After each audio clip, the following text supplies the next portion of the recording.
YouTube video time with some Rays in the car. Yo, what it do? Alright, so, y'all can't even see me, which is fine. Safety first, I probably shouldn't be filming while I'm driving. Allegedly, I'm driving. There's no proof or evidence. No, I'm just kidding. But basically, James Harden just got traded for Ben Simmons. My phone fell.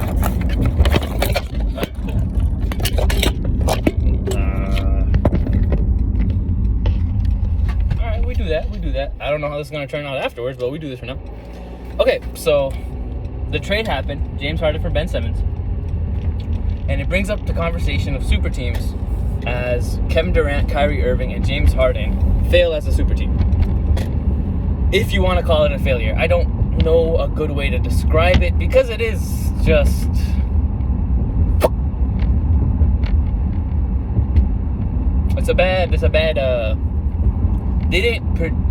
they're a failure in the sense that they did not achieve what they were intending to achieve, right? You intend to achieve multiple championships with this collection of players to last at least 3 to 4 years, maybe longer, and win at least one championship per chance, maybe 3 championships, maybe 4, who knows, however long you can go, right? And that was not the case. That did not happen, okay? So, if you define not achieving the goal set as a failure, they have failed, okay? Now let's look at super teams of the past. So, the Nets fall in the same type of boat as the Miami Heat and the Kevin Durant Warriors, where these are, to be very frank, these are super teams that were built upon rule breaking, tampering, all this type of stuff that are, technically you can't sign a player until July 1st, yet you can't talk to players until July 1st, but Durant announces on the dot, hey, I'm going to the Nets, like Miami, the team gets together, they plan that all out. I mean, that's stuff that you clearly have to plan and, work out, manipulate your team, your roster, your salary to get to where you're trying to be, to get to that goal of acquiring these superstar talents.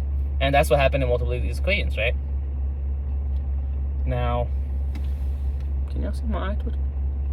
No? That doesn't really register? Alright, that feels weird.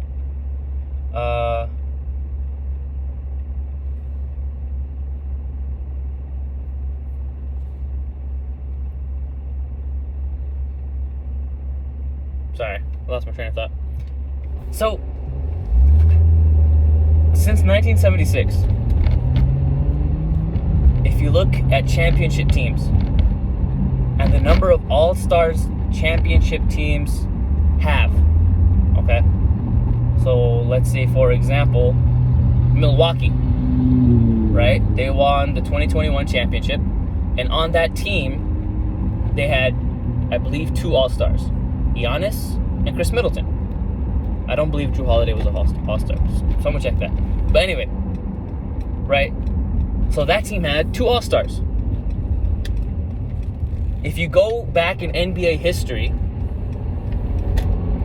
from 1976, and I did this. Someone did it from 1976 until like 2012 to 13, and I did it from 2013 until 2019, where the Warriors, I believe, lost to the Raptors. Okay, so I did this where basically there were, if I remember correctly, 17 teams or something like that had won with 2 All-Stars. And then there were 9 teams that won with 3 All-Stars. And there were 9 championship teams that won with 1 All-Star. And then 2 or 3 championship teams, I think 2, that won with 4 All-Stars on the team that won the championship. It was some number, it was some type of pattern like that. I have it on my phone somewhere and I haven't updated it, but it's some type of pattern like that. And just by listening to that, right, you look at Michael and Scotty, you look at Tim Duncan, David Robinson, Tim Duncan and the Spurs, you look at Shaq and Kobe, you look at Magic and Kareem, Magic and James Worthy. can look at Larry Bird and his Celtics. You know, if you take a look at all these teams throughout history, you see that a lot of the time they'll have 2 all-stars. 2 guys that the same year they won the championship, they were called and announced all-stars. 2 guys. This happens the majority of the time. Okay? They win the most championships. In my opinion, under salary cap restrictions, that is the best way to build a team. The best way to build a team is with 2 superstars, 2 all-stars, 2 great players that you support with a great cast, right? And even if you look like, you know, and that's what kind of happened with LeBron and his big threes, right? 3 great superstar players, generally one has to take an extraordinary step back and one has to take a good step back, right? To the point where Kevin Love on those Cleveland Cavaliers team was basically equivalent to Channing Frye on the same Cavaliers team. They would do the same thing. They filled the same role. I think Channing Frye might have been a little bit better 3-point shooter, like just solely based off of 3-point percentage. I can't tell you that. I'm not 100% sure. But like purely based off of just what they did offensively for the team, they did the exact same thing. But the difference is Kevin Love is getting 2, 3, 4 times as much money per season as Channing Frye. I was about to say Channing Tatum, bro. So if you trade Kevin Love for someone like Channing Frye, another player that fits your team, maybe you trade up a few guys who are too old to get a little bit younger, get a little bit more athletic, you make your team way better than having Kevin Love.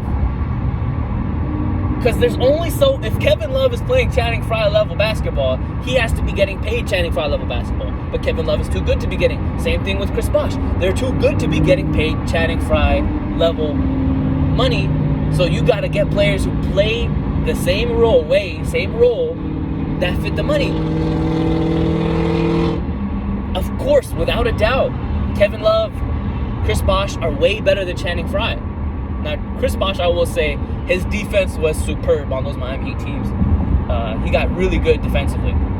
But like Kevin Love, he has that great stop on Curry. I think one of the greatest accomplishments, or one of the greatest images of that team, that Cleveland 2016 team, is how each one of them really filled their role, right?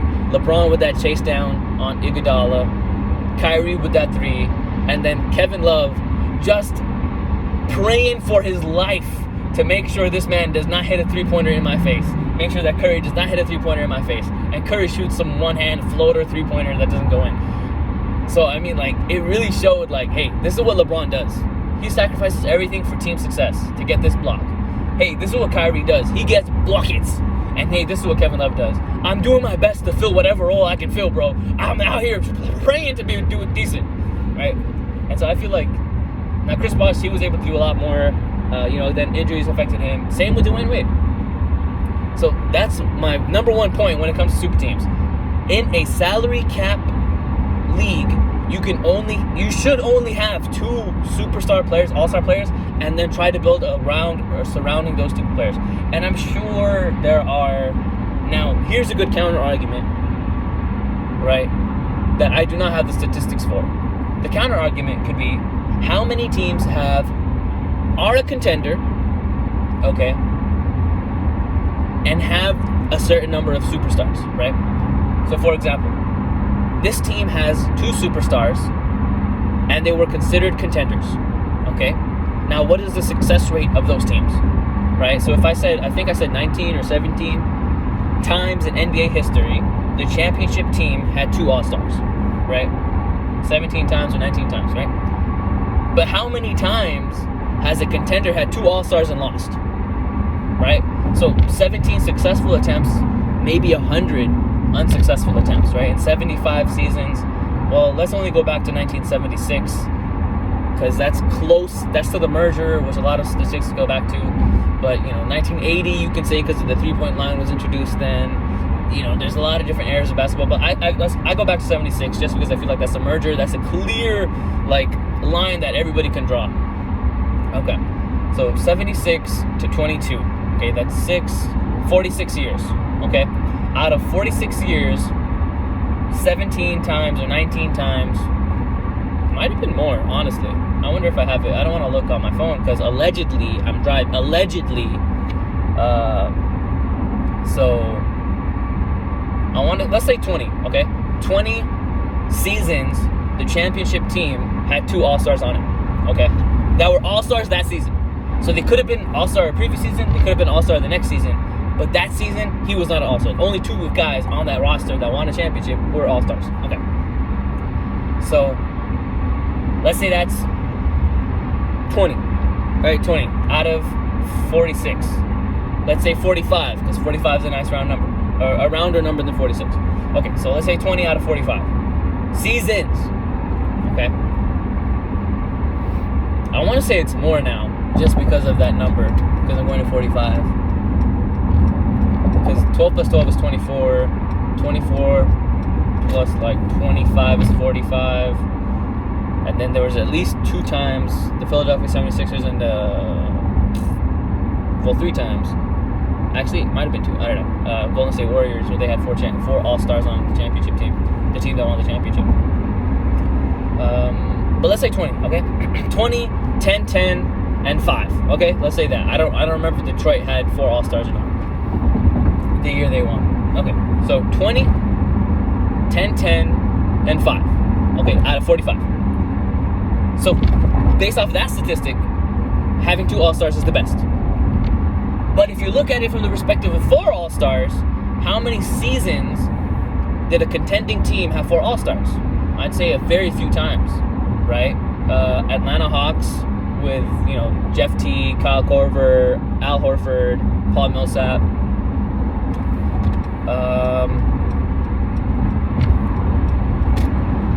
76ers,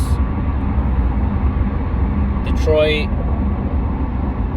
But let's say that's, 3 or 4 championships out of 5 possible teams.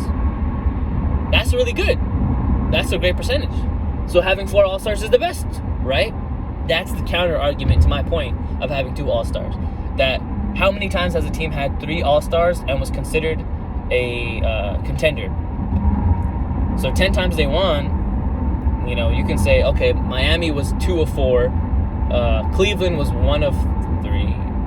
1 of 3? 1 of 3, 1 of 4? Golden State was 2 of 3. No, 1 of 2, right? They won 1, lost 1, got KD. Yeah, 1 of 2 with 3 All-Stars. Boston was 1 of 3. I don't remember how many times they made the All-Star team. I want to say 3 times together. So I want to say 1 of 3. All right, that's low PPP in my opinion. So, but then at the same time, the counterpoint to that argument, the counterpoint to the counterpoint, is that, well, who did win? If a 3 All-Star team didn't win, or a 2 All-Star team didn't win, who won? Was it a 3 All-Star team, or was it another 2 All-Star team? You know what I'm saying? You see what I'm saying? And then it comes down to role players. So that's my main idea, though. My main idea is that I feel like having 2 All-Stars is better. Now, I've discussed this idea before. It's already a 13-minute video.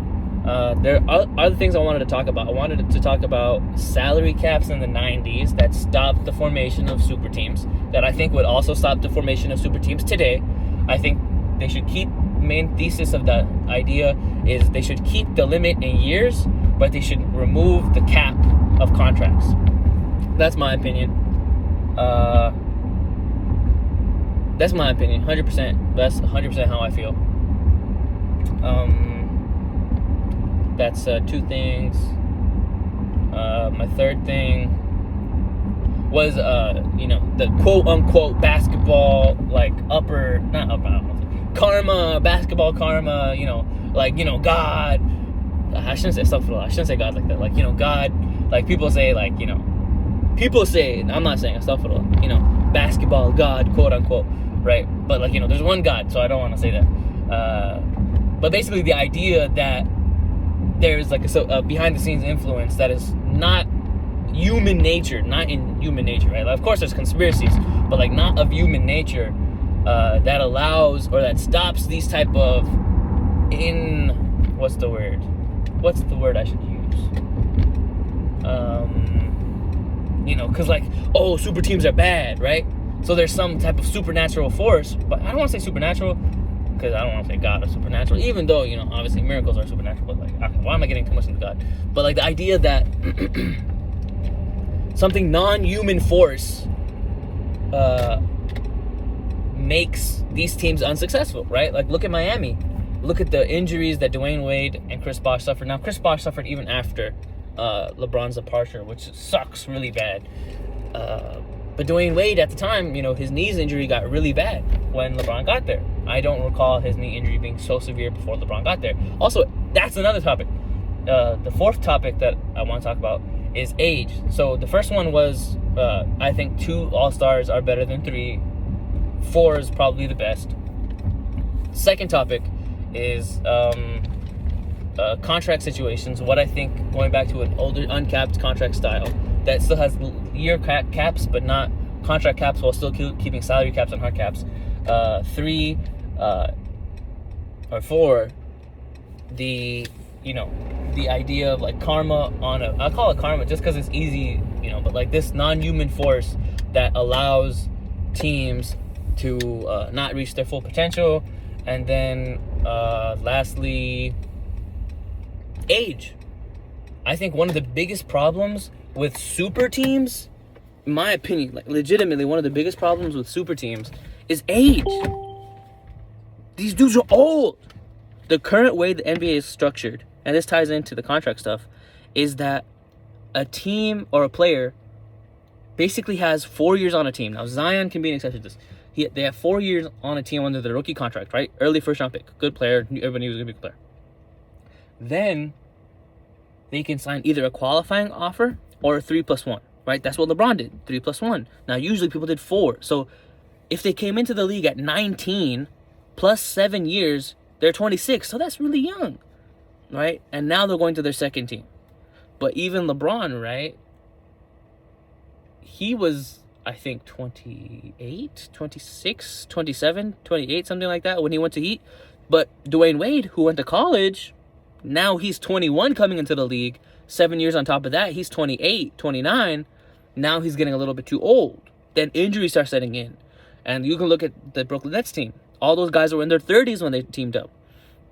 The Warriors, those guys were pretty old as well. Those guys got a little bit older. Injuries became a concern. Now, of course, the karma thing, there's a lot of counter arguments to karma thing, like rest, how long they're playing, because they keep going deeper in playoff runs, injuries. Those are all stuff that come into it. So, like, karma is just like an easy way to give an understanding for something that's happening, right? The understanding that, oh, there's forces beyond our natural understanding. But that also ties back into the contracts. So there's a lot of stuff that I think are very interesting when it comes to the perspective of super teams. And this video, I talked about one of them. And inshallah, I will talk about more. Thank you guys for watching. Peace.